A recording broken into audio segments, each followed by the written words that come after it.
The Chicago Bulls have made it to the All-Star break with a record of 22-33. And while the team talks about what they need to do coming out of the All-Star break, talk about why I don't believe them. Plus, we got an update to Patrick Williams, and we're going to start looking at some of the mock drafts and who they have the Chicago Bulls drafting in the 2025 NBA draft. We're going to look at all that plus more right after this. You are now tuned in to Chicago Bulls Central, your number one place for all Chicago Bulls news and content.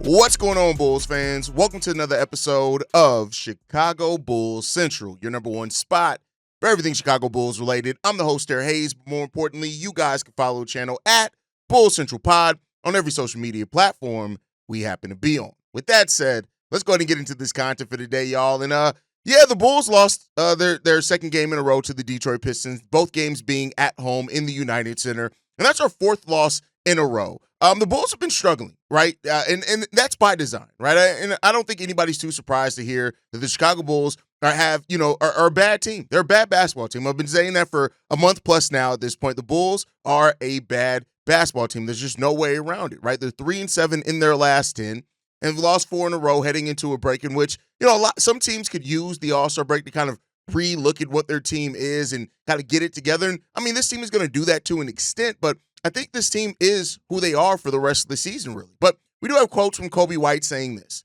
When we come back, we've got to look ourselves in the mirror like we can do better. How can we come back with a different mindset? The season's filled with ups and downs, but with the break, just enjoy the time with family and friends and use it as a reset button. A reset button. It's funny that he ended that, right? Because trading Zach LaVine, in a way, was a reset button. When you look at the amount of change that's happened for this team, since who was on the roster at the end of last year versus who's going to be on the roster at the end of this year, that in a way is a reset button, right? And the Bulls are struggling. Over the last 2 weeks, the Bulls have the fourth worst defense in the NBA with a rating of 124.6. That's not good, right? And we never had the best roster construction anyway, right? That's a thing. But then when you look at stuff again, like Kevin Huerter not playing good, but yet he's playing above Julian Phillips and Dalen that we're supposed to be, evaluating and playing and trying to develop and things like that. And especially playing the last 2 games against the Pistons, it kind of reminded me of a few things, right? Hearing J.B. Bickerstaff say, one thing we're going to do is we're going to defend, right? Like hearing a coach say that, no, we're going to give effort defensively. And I'll say this, and I get it, Billy Donovan is not a great coach, right? But he was a coach that at one point in time, with having DeMar DeRozan and Zach LaVine and Nikola Vucevic in your starting lineup, still was able to coach the team to having a top 5 defense and then the top 10 defense after Lonzo Ball, even after Lonzo Ball went down the year after that, right? But we've lost kind of even that identity. Now, you got to have the players that play it, right? And when you have a backcourt of Kobe White and Josh Giddey and still Nikola Vucevic out there, and then rookie Modest Bucilis, who tries and gives tons of effort defensively, still leaves some to be desired, right? But here's the thing. This is a quote from J.B. Bickerstaff. He said, "We don't take a break from defense. We understand how important defense is and how it translates to winning. So they've had to buy into it and be willing to do some difficult things." And that's what it seems like this team doesn't have, is a buy-in, right? This team right now doesn't feel like a team. And playing against the Detroit Pistons, I don't want to make it seem like the Detroit Pistons are some type of amazing team, but I think that highlights it, right? The Detroit Pistons are a team that kind of reminds me of the early Chicago Bulls. Back in the Kirk Heinrich, the Luol Deng, the Ben Gordon era, right? That team that was even still getting over 40 wins, that was making it to the playoffs 5 straight years, even before they got Derrick Rose, right? Then they had the year of dipping down, but that team that just plays well. The Detroit Pistons are a team built around one star, a young player turning into a star in Cade Cunningham, and then the rest of the players that are still finding their way in their league, but they're understanding their role on that team and how it contributes to winning, and they're coached correctly. Right? And there is something to be said about that. And I think at this point, right, somebody said the other day, the Detroit Pistons are a mid-team too. Yeah, I mean, statistically and rank-wise, they're right in the middle pack of offense, defense, all those type of things. They're 14th in net rating, 15th in offensive rating, 12th in defensive rating, 16th in true shooting percentage, 15th in effective field goal shooting percentage, right? 4th in rebounding, though, and 2nd in defensive rebounding and 9th in offensive rebounding. But for the most part, they're in the middle of the pack as far as statistically ranked. But that's what highlights how everything comes together. They play actually as a team. Yeah, they're only 3 games above 500. Make no mistake about it. But they're still on pace to finish with right under 40 wins, right? Maybe even more than that, depending on how things end up shaking out. Although they're on a 52%, they're actually on pace to finish with about 42, 43 wins. And so that's like, when you're a young team, that's really good, right? The fact that most of their core is young, and yeah, they added veterans and Tobias Harris and Tim Hardaway Jr. to kind of add to that team. But you look at the players that they have there that are really contributing. Jalen Duren, right? Cade Cunningham, Asur Thompson, Isaiah Stewart, right? These are very young players that are still learning how to play basketball. I would love to be right there with the young squad, right? I would love to be at that place with the young team. And we're not even there. And it really highlights the fact that just how far we are away. Because when you're building, right, when you're a young team on pace to win 42, 43 wins, that's a really good place to be, because you can actually see how your players are developing and the fact that they're going to get better year after year, right? So the Bulls have a lot of tough questions that they have to ask themselves. But here's the thing. Most of the tough questions already have some answers. And it comes down to, this team has to get the draft right. This team has to put a better focus on development. And this team has to find a way to have some pride. We don't have a player that we can build around right now. I don't know if everybody agrees with that, but I've gone through the list on why each player on this team has not yet been a player that you can build around. Maybe that changes in the future. But, we have to first establish the fact that we can even consistently find a level of play.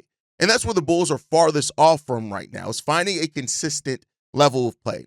Quote from Billy Donovan after the game saying this: "The bottom line is we've got to collectively, as a group, do a much, much better job helping each other. We've got to do better or be better at plugging gaps and helping one another."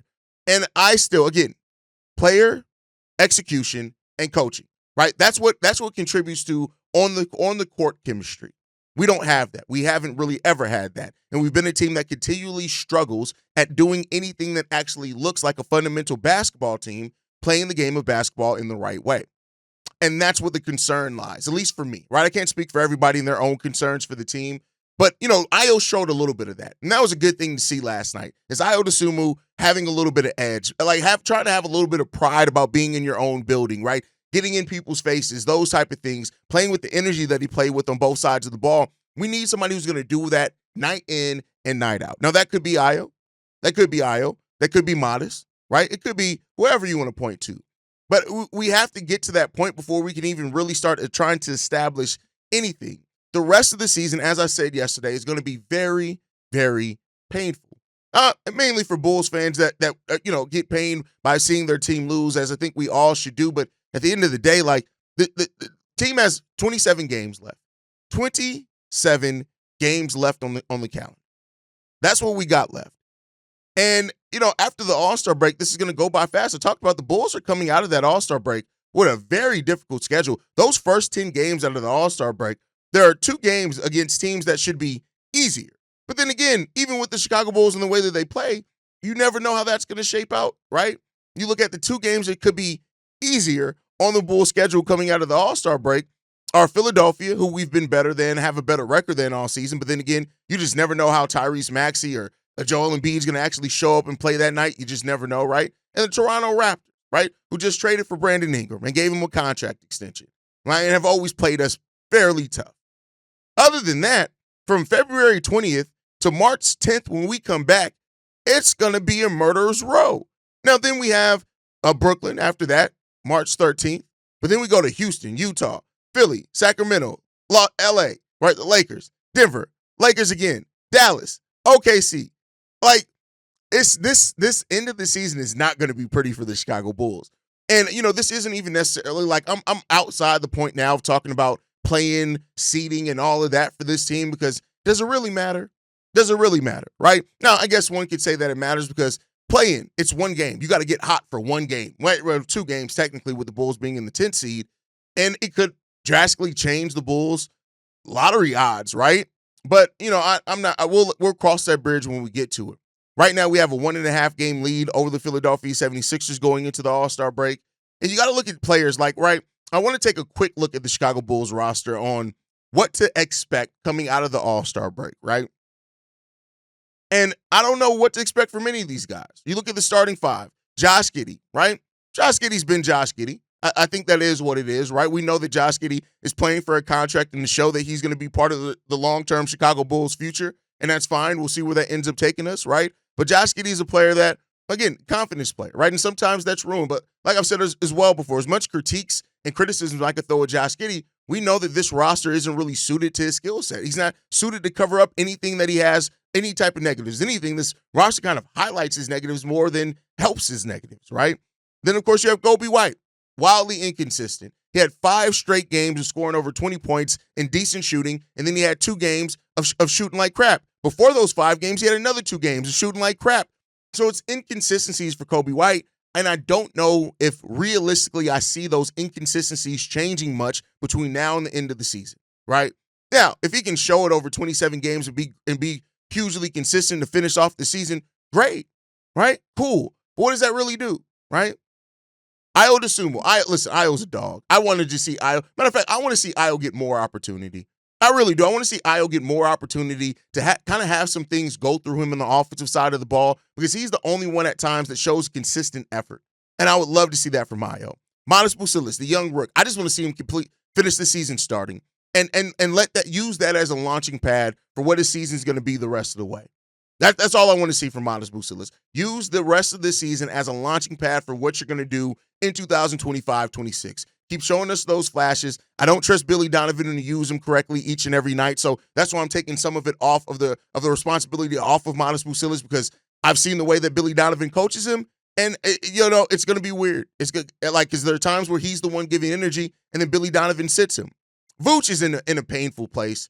Vooch doesn't care anymore. That's probably not fair to say about a professional basketball player. He may care more than what, but you can see that he's checked out. And we also don't do a good job of getting him the ball in the right times in the right areas. So there's that. Then one of the new guys that I am interested to see how they finish the season is Trey Jones.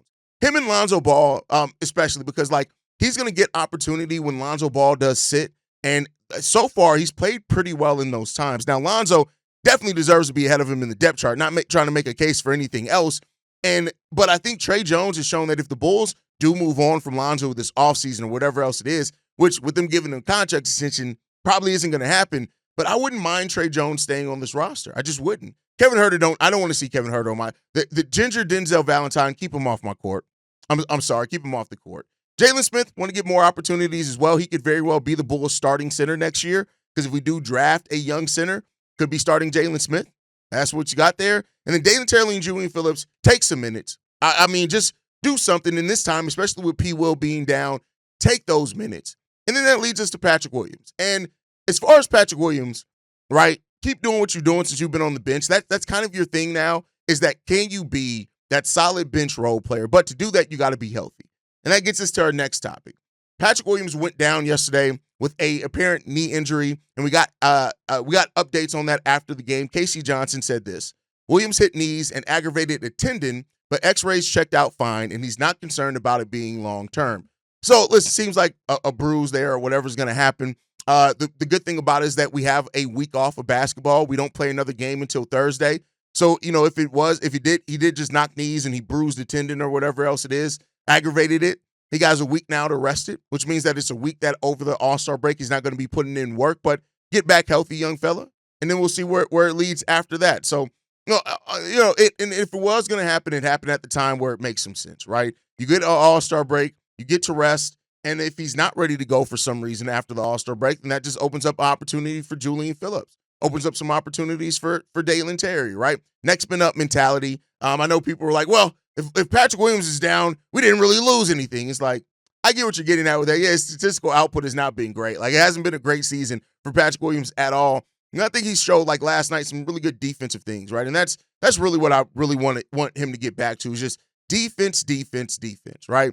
I'm not worried about Patrick Williams' offense really anymore personally, right? I understand what people are, but every time I have a conversation like, oh, he could be an 18-point per game scorer if he just does. I'm off that, right? At this point, I'm no longer in the camp of of Patrick Williams being like this offensive beast, but it is what it is. Rest up, young fella. I hope that Patrick Williams has as speedy of a recovery as he can, and just use this the rest of the season to just the rest of this All-Star break to just rest up, heal up, and then get back out on there on the court. But something I want to do real quick, especially because we're going into the All-Star break, is I want to look at some of the mock drafts so far. Still early on, right? And, mock drafts change drastically. So mock drafts take ebbs and flows, right? The mock draft that starts at the opening of the season is kind of built based on hype, right? And then it'll change a little bit over the season based off player production. Then it's going to change a lot after the NCAA tournament. And then the draft combine and the one-on-one workouts is going to change a lot there again, right? So that's just how things go with the mock drafts. But I want to take a look at some of the players that mocks have the Bulls drafting as we go into this All-Star break so people can kind of look at that. ESPN, as of right now, Jonathan Givony and Jeremy Wu at ESPN, they have the Bulls taking Khaman Maluach from the center out of Duke. And when it comes down to it, he's a really good player, right? And they say this: Maluach plays his role cleanly and efficiently for the Blue Devils, bringing vertical pick and roll spacing, offensive rebounding, and serious-minded, mature approach despite his lack of previous experience. Maluach, however you say his name, 7'2", 250 pounds. This dude is a physical specimen. And while I know there are going to be some box score watchers that look at him and say he's averaging 7.9 points, 6.4 rebounds, why in the hell will the Bulls draft him with a top 10 pick? And this is where you got to actually look at the team. He's not. They don't call any plays for him. He's having one of the most efficient seasons in collegiate basketball history as far as the efficiencies. And yeah, he's only taking 4 shots per game, but that's because of how they use him. This kid has a lot more upside than what he's looking at. Like, that's what happens when you play on a team that has the talented core that Duke has, right? Somebody has to just play a role, and that's what he's doing there. 1.1 blocks, really good instincts on that in the 20 minutes that he plays. There are some questions about his conditioning and things like that, but when I look at Khaman, I love this kid. I think that he has a great motor. I think that despite what the stats tell you at the collegiate level, this guy has a perennial double and double guy at the very least written on him all day long. I think that he's going to be that guy coming into the NBA that could just outright ball out. And if the Bulls do take him, then great, right? And we'll see what eventually happens for him there. But I like I said, don't let the college stats really fool you. And as the NCAA tournament starts, really get an opportunity to really watch him and what he does. This guy, his instincts are there, especially defensively. He brings a lot of that out of Sudan. So I really like Khaman. He's the guy that if the Bulls are going to draft based off position alone, right, if they just go and say, we need bigs because we do, in fact, need bigs, it makes a lot of sense for Khaman to be the guy there if that's the route they decide to go. So I like the kid's motor. I like what he brings. I like the physicality he brings as well. He brings something different for us as well. The lack of experience is a little bit of it. He's 18 years old, bro. He won't turn 19 until September. So that's basically at the start of the season, right? The efficiency that he brings is the thing that really is there. And the impact that he brings on the defensive side of the ball, only being 18 years old, man, I tell you, 7'6" wingspan as well. This guy can outright ball. Another guy that is talked about with the Bulls is Ben Serif. Now, this is an international product. This Bleacher Report has the Bulls drafting him. This is another young guy, 18 years old, right? He won't turn 19 until a little bit after the draft, I believe, right? He's Israeli. He's a guard. 34 games in the German basketball league and in Euro Cup, 12.6 points per game, 4.4 assists per game. He's 6'5", right? He has that tweener game, right? But he's a really good ball handler. He understands how to take players off the dribble. He also understands just how to manipulate a defense, which is really good as well, right? And so, right now he's projected to go to the Bulls by Bleacher Report at 8th overall, right? But we'll see what happens. No Ceilings has him going low as 12th, and some other mocks have him going as low as 17th. So this could be a bit of a reach for the Bulls, but he's somebody that is definitely work. He has great handle. He has great footwork. He can make shots as well. He can create his own shot and create for others. He has a really high ceiling and a very high floor as well on the offensive end of the court. So it's a guy that I can maybe see going there. So we'll see. Next up, No Ceilings has the Chicago Bulls drafting Trey Johnson out of Texas, right? This is a player that a lot of people have slated to go between the 8 and 10 range. This is a guy that can outright ball as well, right? Somebody that I can't remember who brought him up in the chat one day, but then I started looking more into his game there. And he is somebody, again, Trey Johnson, not Trey Jones. I know somebody also brought him up on the live stream last night, but I'm talking about a couple of weeks ago. But Trey Johnson out of Texas, this guy can ball. 19 points per game, 2.9 rebounds, 2.6 assists, 43.9% shooting from the field. He's also a 38% three-point shooter, taking almost 7 threes per game, 6'6", 190. He's going to have to work on that frame, but he is somebody that is shaping up to look like a scorer, of course, at the next level. Very high volume scorer. Now, depending on how the Bulls look at their backcourt, whether it's Kobe, whether it's Josh Giddey, who they want to kind of build the backcourt around, I can see him fitting with Josh Giddey. I can actually see him fitting with Josh Giddey really, really well. I know that's going to cause some stress by Chicago Bulls fans, but it is what it is. But, the people have talked about, of course, the Bulls' need for a scorer after losing LaVine. And he is somebody that can come in and do that, right? He's somebody that projects to be a really good scorer at the next level, right? He's not really as athletic as Zach LaVine, right? But he does have a combo guard skill set, really good handle. He has a solid shooting touch as well, right? And he has the potential to be a really good offensive star at the next level. The problem, though, the defense isn't quite there, right? But he does have some things as far as his length and his size, so maybe where you can look for him to turn into a solid defender, especially if you get the right coach there to get him to buy in. But that's the outlook there. But that's where kind of the mocks have the Bulls drafting right now. We'll get closer and closer to draft coverage as the season goes on, but I tell you what, with the way that the Bulls are playing, I'm looking heavily at draft coverage already, and we'll just see where that shakes out. But guys, thank you so much for tuning in. Make sure you guys are following the show at Bulls Central Pod. You can send us any feedback, questions, comments, concerns, bullcentralpod@gmail.com. Lastly, if you want to leave a text message and our voicemail for the mailbag, the number to do so, 773-270-2799. We're the number one spot for everything Chicago Bulls related, but that's thanks to you lovely and beautiful people. And like I like to end every episode on, go Bulls. Love you guys. See you ready for again, y'all. Peace.